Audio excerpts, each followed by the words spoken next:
Hello everybody and welcome back. Today I learned something new in Python and something very important. I being wrong. The dictionary is absolutely nothing what I said. And that's one of the bad things of talking while you study. Because if you mess something up, it's mess something up in the video also. So let me correct my mistakes. Last time I said the dictionaries were basically the same thing as definitions, and that a dictionary was a set of definitions. I don't know why this came to my mind. I rewatched the video, and it was just one video was basing that thing off. It was video talking about the dictionary, and for some reason I did not know what happened, but yeah, I got the information very wrong. So let me now repent my sins and talk what really is a dictionary. And I have a little bit of code, and here you can see I open a dictionary, and it's very interesting to see that, for example, you open a list, for example, like this. If I want to make a list, I do this with the little rectangle things, which I forgot the name in English, and use the keys here to make a dictionary.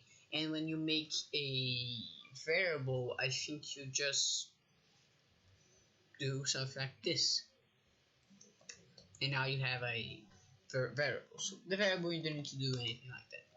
So here I have a dictionary. A dictionary is, well, for what I understood, is like a list, more like a list than a variable, but it has multiple meanings, just like what I said, but it's very different.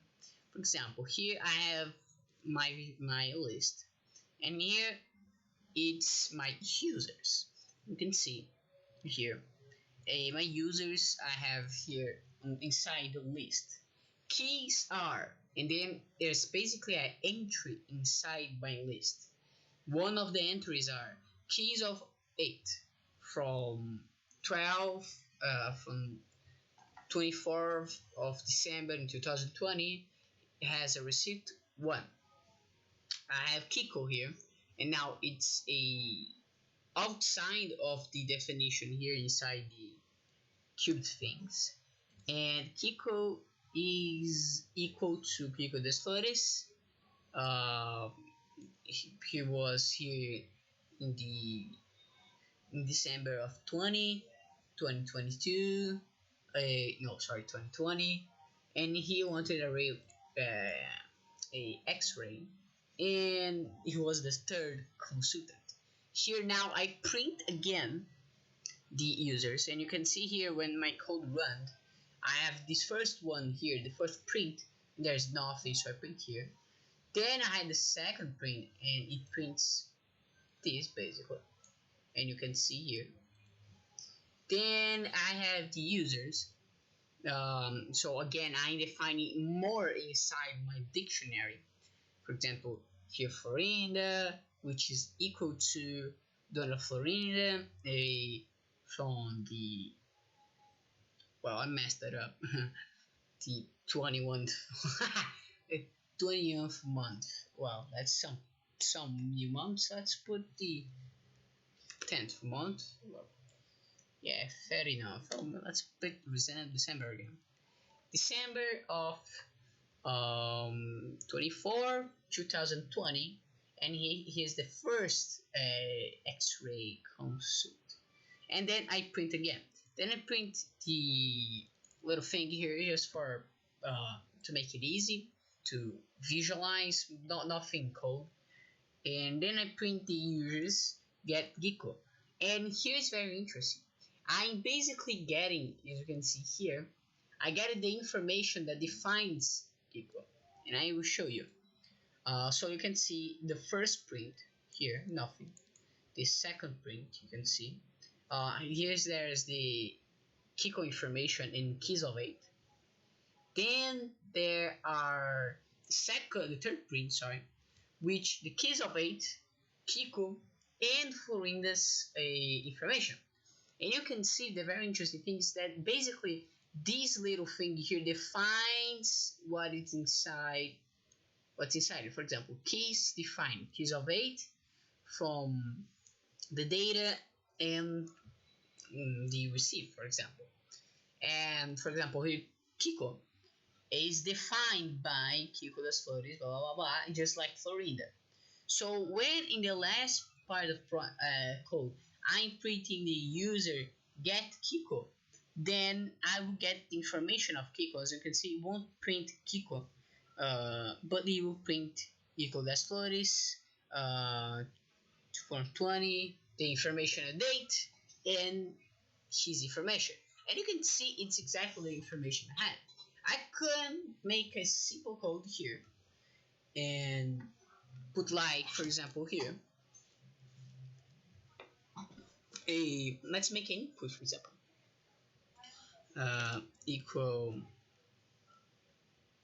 let's say, name, and then I will just print users get, and then I get, whoops, then I get name here, for example.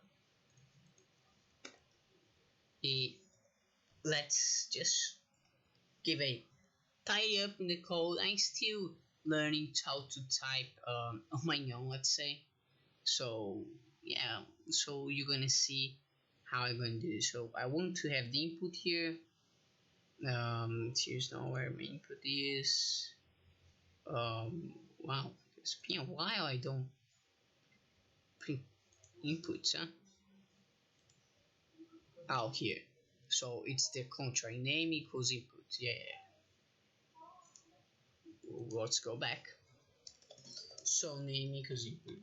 Name equals input, and this input is let's say type name. Very easy, very clear. Then he asked me type name. Let's say I want to get Kiko.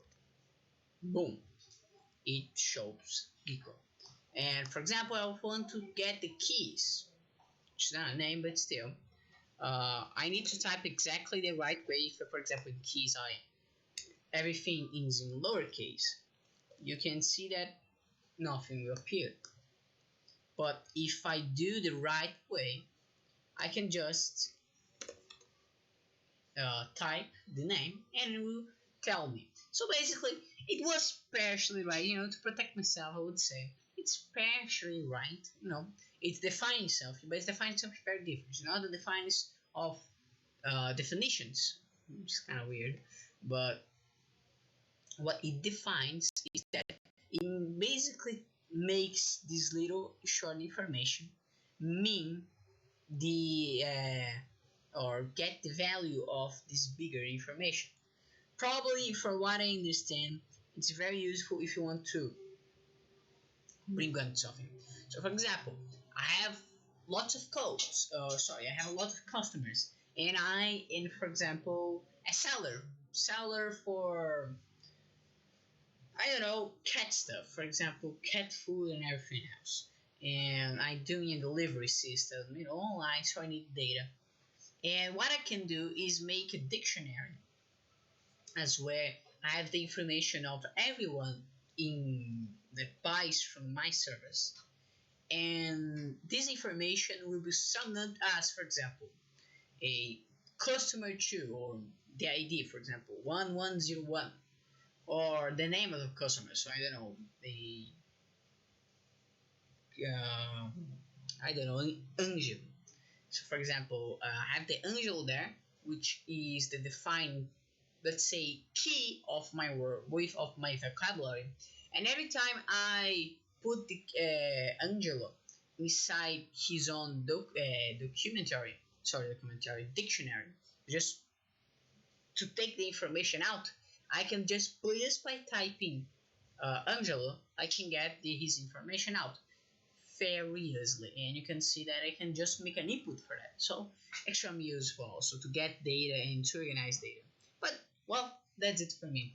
Hope you like it, and if you did, like the video and subscribe, of course. Not just that, but put in the comments down below maybe some tips and tricks. I would like to have those, and also just suggestions of what I could say talking here in the channel. But not just that, but also well, you could, if you like these videos and if you like the course, you probably will stick around. I have the course in the description, but it's in Portuguese, so I'm gonna basically be breaking down everything in the course. Since every day I study, I will have a video for it. So that's pretty much it. Hope you have a nice day and, well, good night. Bye.